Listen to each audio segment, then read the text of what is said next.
Or you are sleeping? No. You can't dream without sleeping. Go back to sleep and dream. What is that dream all about? Huh? How to make your dreams come true. When you wake up. Simple. When you wake up, you'll say, it's all a dream. You realize it's a false thing.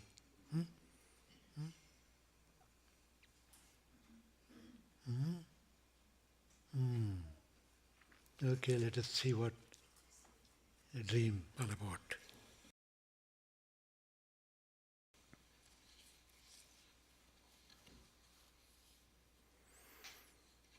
What is the relationship between the koshas, the 5 bodies, and the chakras, energy centers? I read something that seemed to say the chakras are in the pranamaya kosha. Others seem to think they are somehow the same thing. I am confused. Very good. Better stay confused.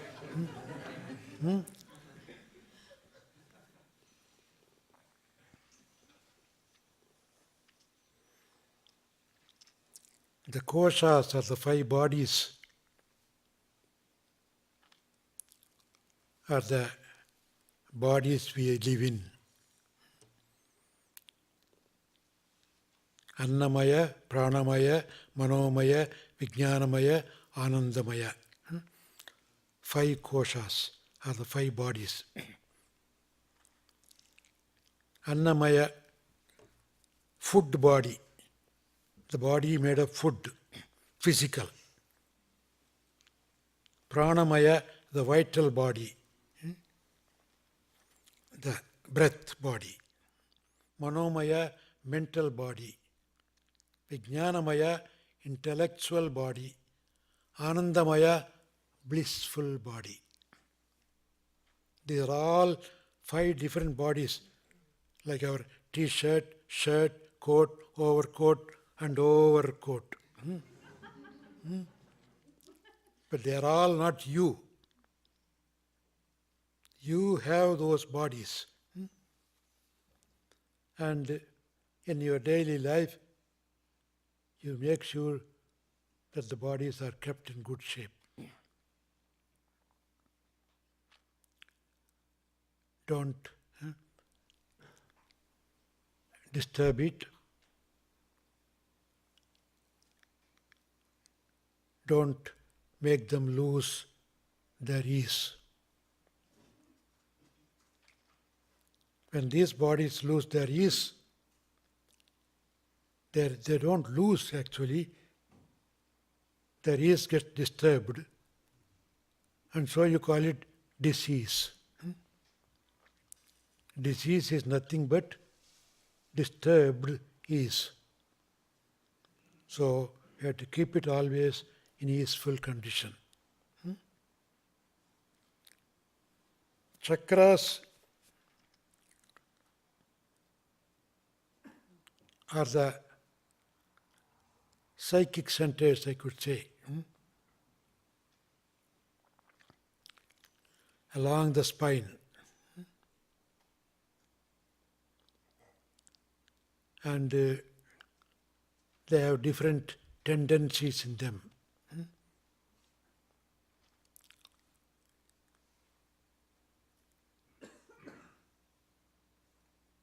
The middle chakra is the heart.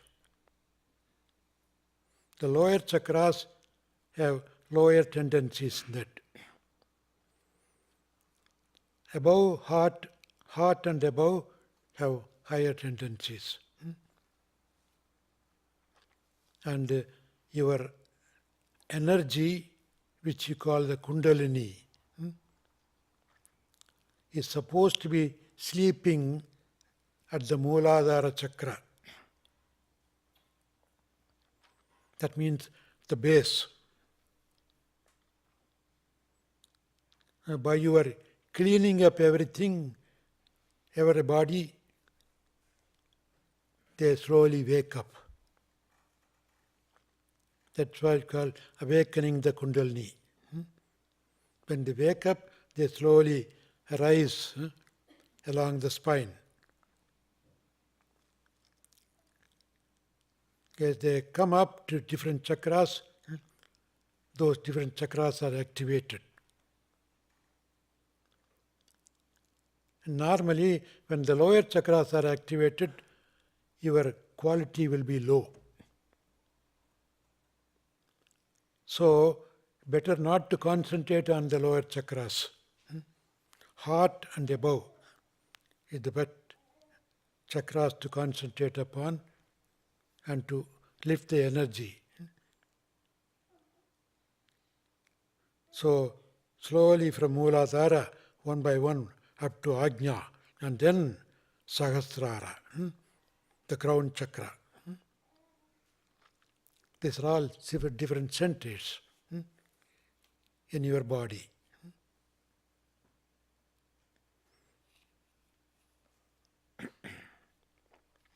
The confusion also is caused by the lower chakras.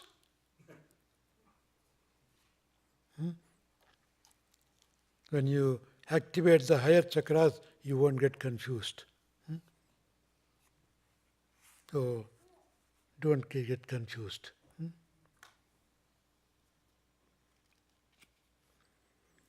Because I had a difficult childhood, my counselor tells me that I need to nurture myself in order to become a whole and balanced. You teach us that renunciation is the key to peace. Is there a conflict between self-nurturing and renunciation? Is there a way to reconcile these two, to do both?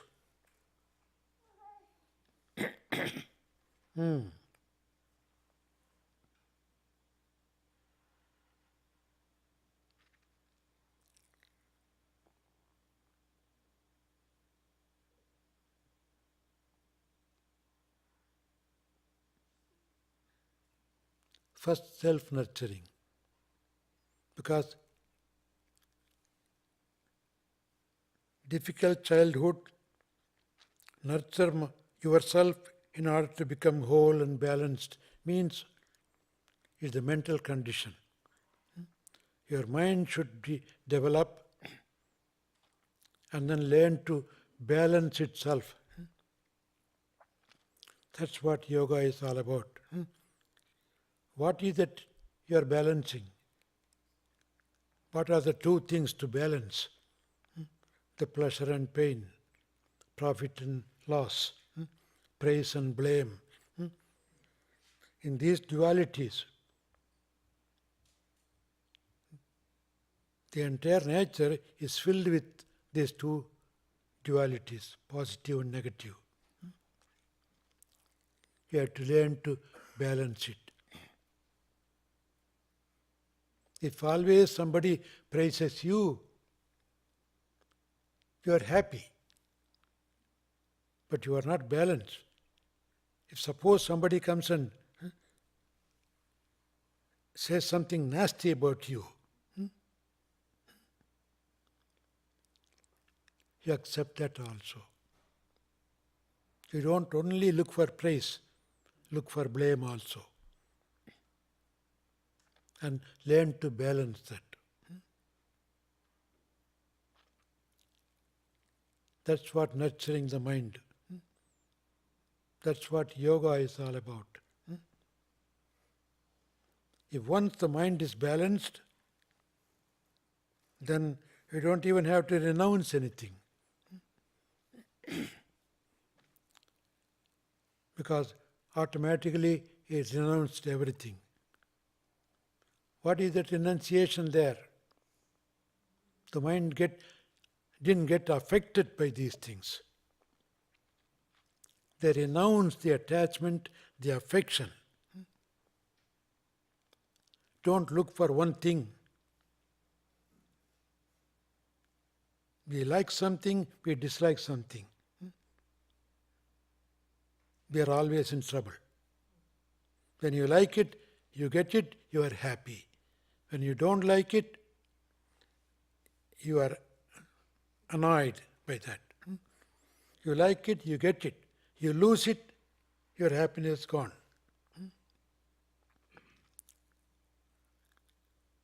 So stay away from the likes and dislikes.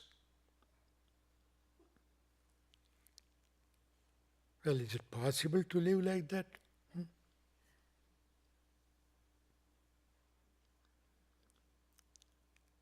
It's not possible.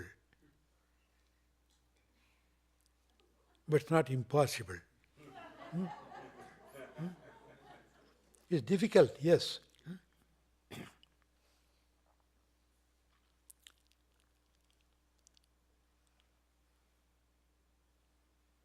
But one stage when you realize you are not the one who is having the pleasure and the pain, it becomes easy.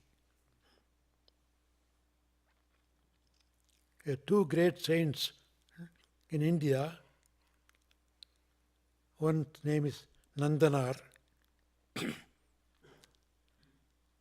He sang a song saying, Ayye mettakadinam.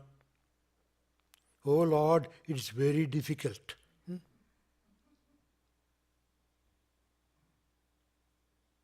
Whereas another saint, Ramana Maharshi, he sang the song, Ayye met sulabam. Lord, it is very easy.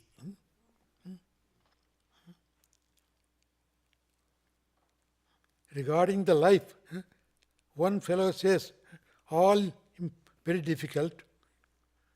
One person says, it's all easy, joyful. When is it joyful? When you don't get affected by those things.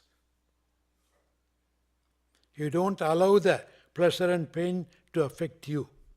You stay apart. That's what you call renunciation. You renounce your connection with those dualities.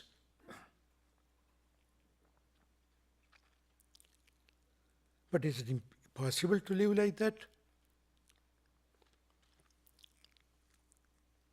It is possible if you use the dualities. You can use it, but don't get it affected.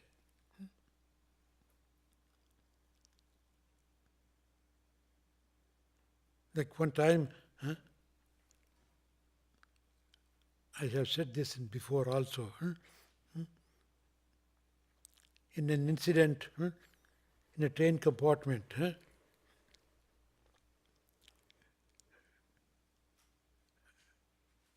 for the sake of the new people, I tell you the story. Myself and a friend were traveling in a train. At one station, it's a breakfast time. The train stopped, and the friend said, I will go out and get some breakfast, bring it here when we can eat it when the train goes. Before he went out of the train, I told him, I said, take your luggage, suitcase from the rack, put it in the place where you are sitting, and then go. And he did that and went. As he went out, some people got into the compartment also. One fellow got in. He didn't find any place to sit. He saw the suitcase. See, we used to do a trick also. If we want some more space, we put our own suitcase here and we say it is somebody else's. And when the train moves, we leave the suitcase and stretch a little. So, he thought that it's mine. So he asked, whose suitcase is that? I said, this is my friend who has gone to get some breakfast. He didn't believe me. So, all right, if he comes, I'll give my place. I put the suitcase up and I sit here. If he comes, I'll get up and give him the place. Okay, that's agreed. Why should you keep on standing until he comes? So he put the thing up and he sat. Within a few minutes, the friend came in. He didn't say what to do. He said, what am I to do? Wait. I told him, I said, this is my friend.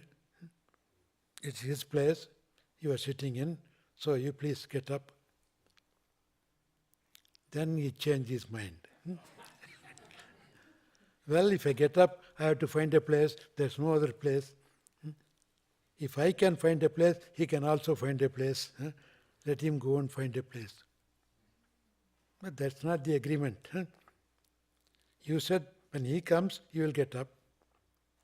You have to get up. If I don't, if I don't, you want me to show you what I will do? Hey, don't scare me. What can you do? You dirty fellow.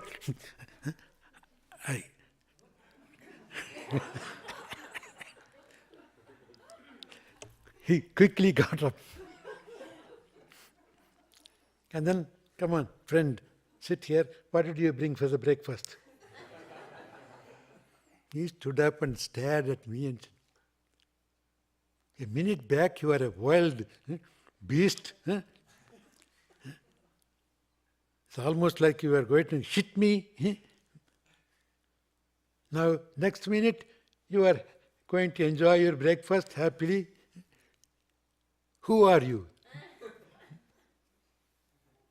Say, don't worry.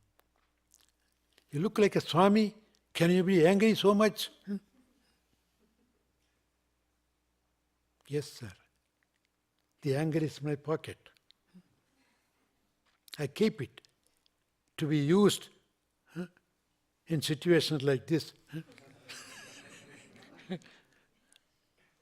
So suppose if I didn't get up, you want to try again?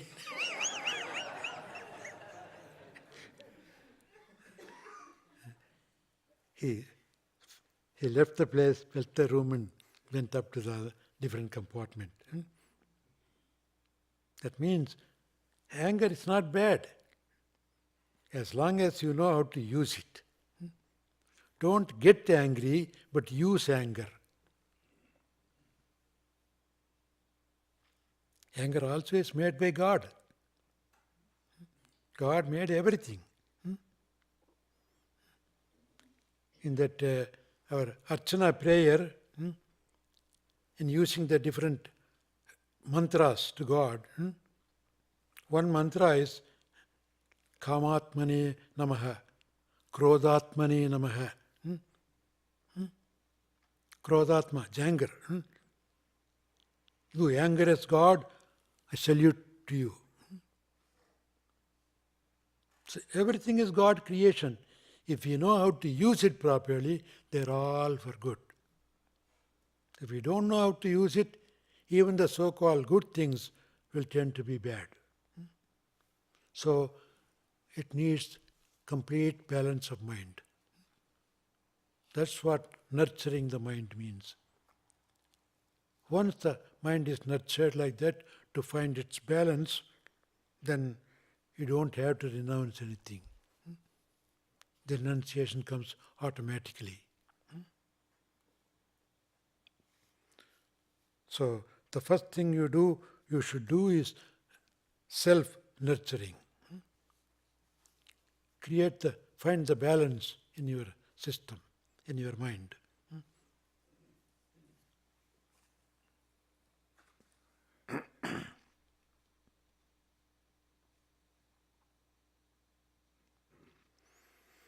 I know I have to leave my husband.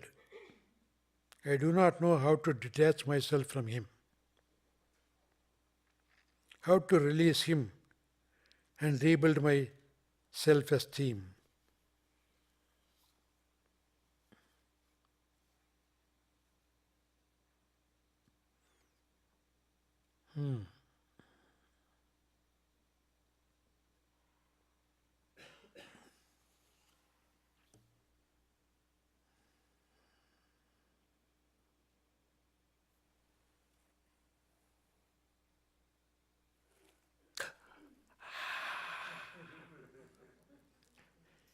It's very hot.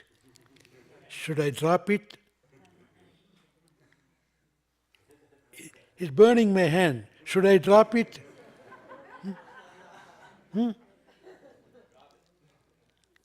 What should I do? Please tell me. Should I drop it? No? No? It's burning my hand.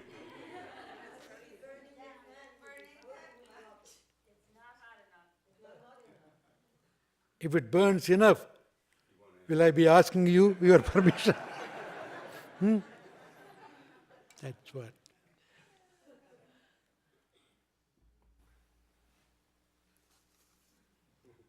You got the answer. I have to leave my husband. I do not know how to detach myself because it's not burning enough. If he burns you enough, you won't even ask me the permission. You will drop it.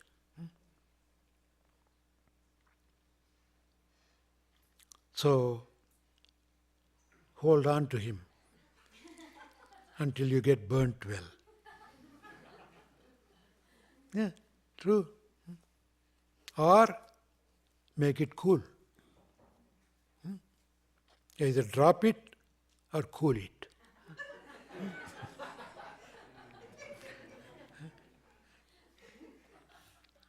It all depends upon your capability. If you can cool the hot pot, you can hold on to that. If can't, drop it. Yeah, your self-esteem is more important. Actually, that's why we get married. Either to get hot or to get cool.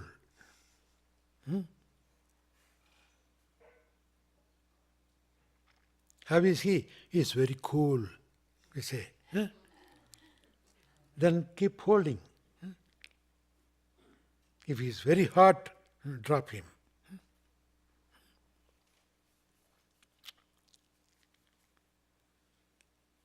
But now and then a little hot comes in, just to make you warm. Warmth is okay, but hot is dangerous. Two people come together, they give warmth to each other. They don't give heat to each other. So, know the limitation, know your capacity.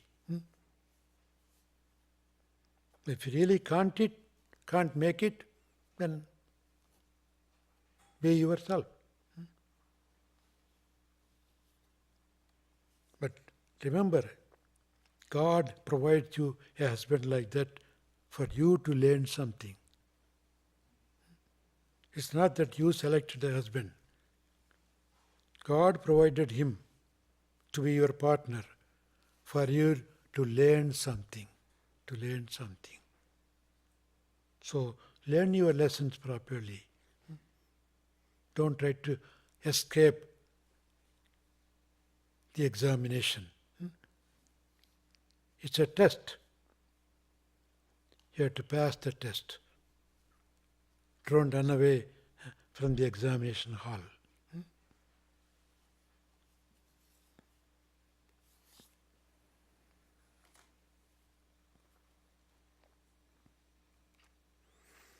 In this country, it seems that the goal of many is retire from service between age 55 and 65 in order to play golf, travel, etc.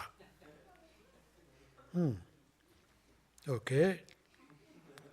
As integral yogis, our goal is to live only to serve.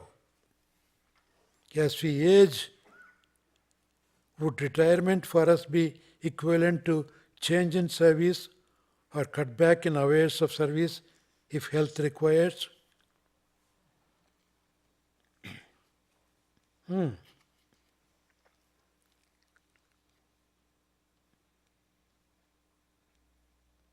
As we age, would retirement for us to be equivalent to change in service or cut back in hours or service if health requires? Of course, health is most important. Doesn't matter whether you're 50 or 60 or 20 or 30. You have to take care of your health first. Because without the health, you cannot even serve well. So take your time to repair the problem. And serving doesn't mean a particular way of doing things. You can serve in every way possible. Physically you can serve, mentally you can serve. You can serve in one room closed up, not seeing anybody, you can still serve. There are many sages and saints who used to live in caves and were serving the whole world. We say that in our prayers. Sarvesham swastir bhavatu, sarvesham shantir bhavatu. You think of all. Even by your thought, you are serving. So, service can be done in any way. The main requirement for service is do it without any selfish motive. That's what service. If there is selfishness involved in service, is no more service. It is karma. It's work.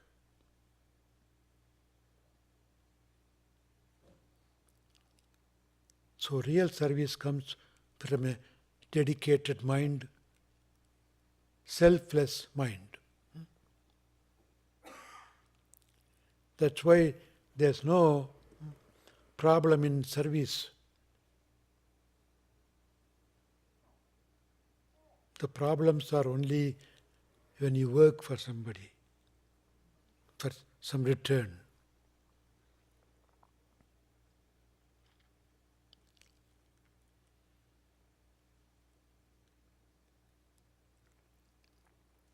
You may have a question then. How can I serve without expecting anything in return? Don't expect anything. If you serve, whatever you deserve comes to you. That's what. The best way to serve is that I am just doing my part, all I can.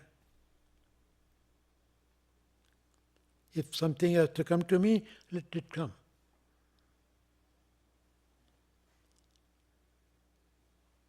That will certainly come. But you don't look for it.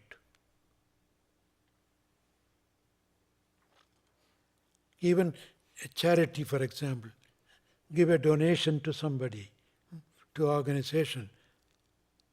Next day, you look for a thank you note. It's not a donation then. You are purchasing something. You are giving something to get something in return. That's why the old saying says, if you give it by the right hand, let the left hand does not know that, should not know that. You give it, give it. Don't look for the thank you note. We don't see that much. Very often you see on the stage somebody will be giving a check and the person will be receiving the check. Both will be looking for the camera. Neither the giver nor the receiver looks at the check. See? What does that mean? I am buying this recognition. No, that's not the way. That's not service at all. Service for service sake. Unconditional gift.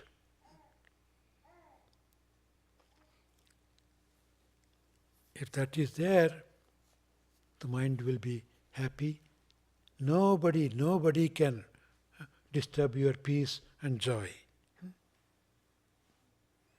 So, to answer this question, you first take care of your health. And then serve in every way, any way possible, according to your capacity, age, limitation. You can serve.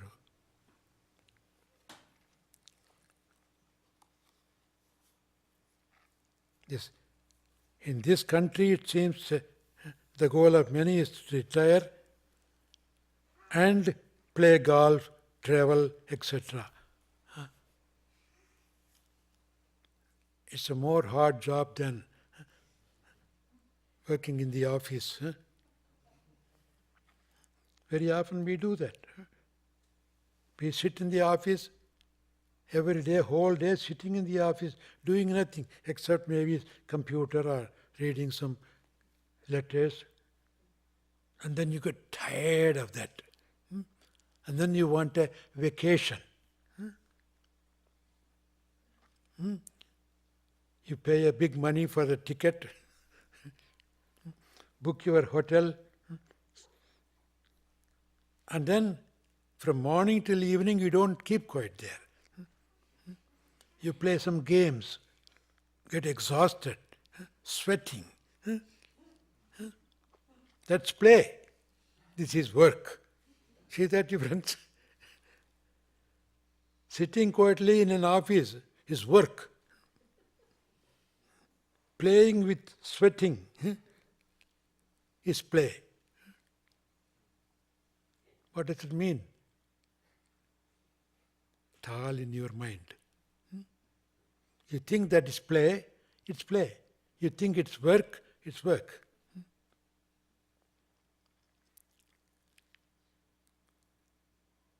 In fact, you should learn to play anytime, anywhere.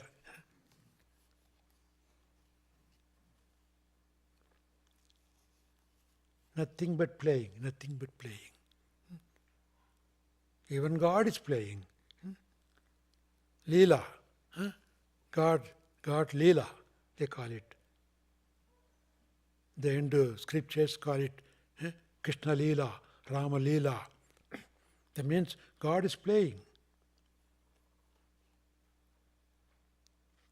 And there is always with a good motive.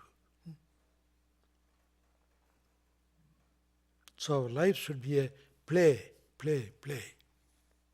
Doesn't matter what you do. Enjoy, you do. If you are not enjoying what you are doing, you better don't do it at all. It will be a nasty job.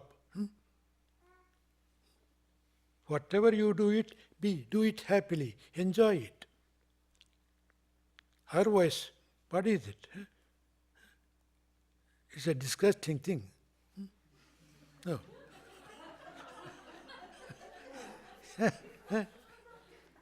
Don't do that. Don't do that. Who asks you to do that? No. So learn to enjoy what you are doing.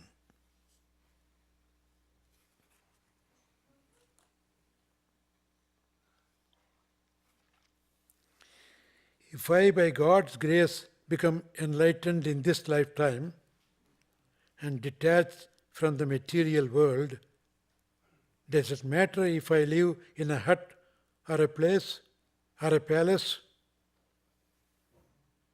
No. Hut will make you unhappy, palace will make you happy. Yeah.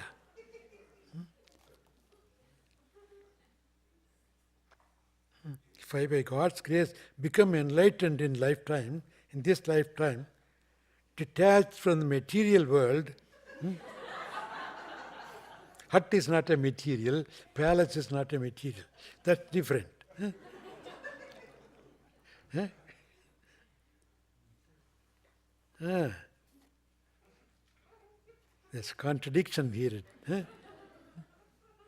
You say you are detached from the material world, and then does it matter if it lives in a hut or a palace?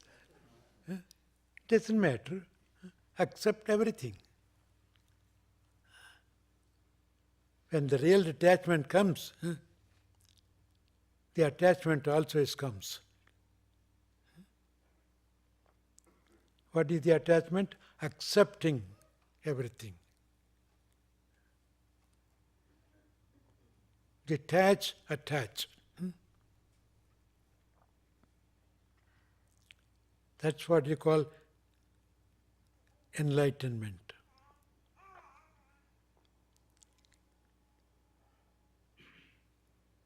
Whatever happens, accept it, accept it, accept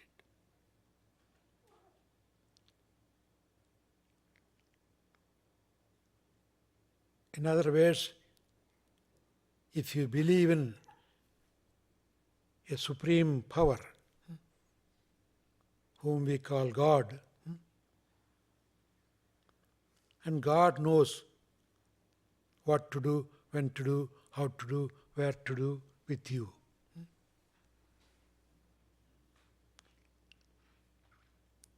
And if God is doing everything, God must be having a good reason for it.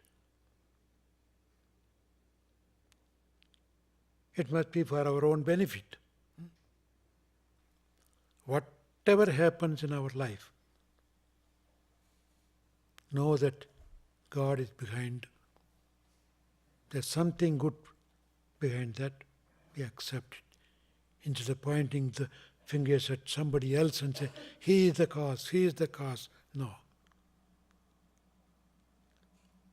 Don't find excuses for that. What we deserve, we get. So, let that knowledge be an enlightening knowledge for us.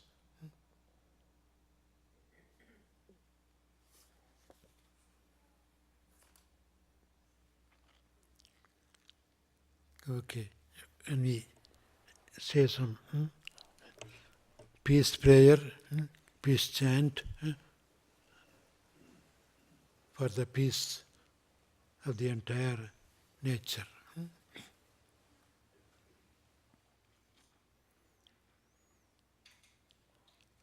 Om Shanti, Om Shanti, Om Shanti, Om.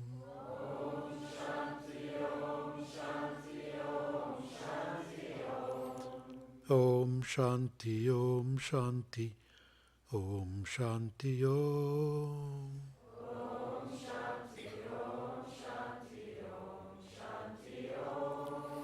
Om Shanti, Om Shanti, Om Shanti, Om.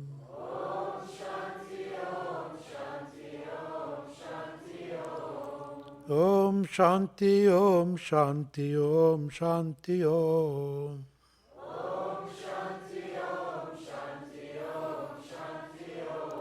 Om Shanti, Om. Om Shanti, Om Shanti, Om Shanti, Om.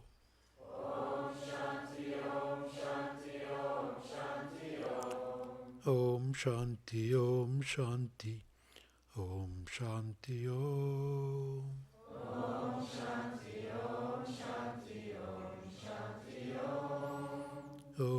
Shanti, Om Shanti, Om Shanti, Om.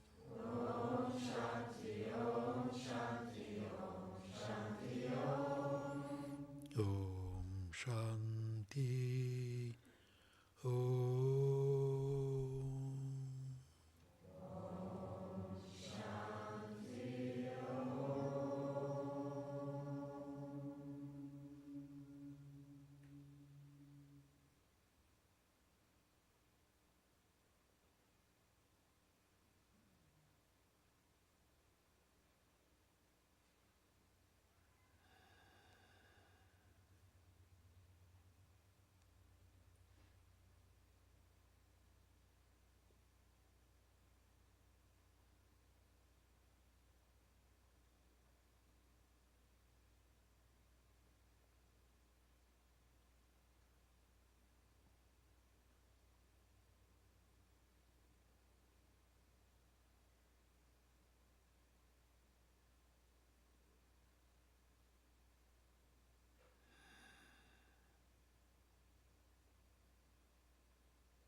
Shanti, Shanti, Shanti.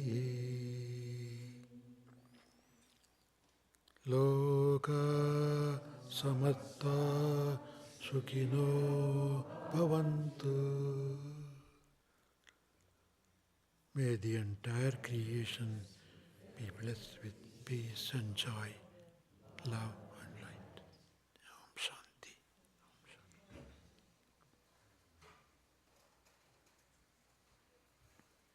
Jai Shri Satguru Satchidananda Ji Maharaj.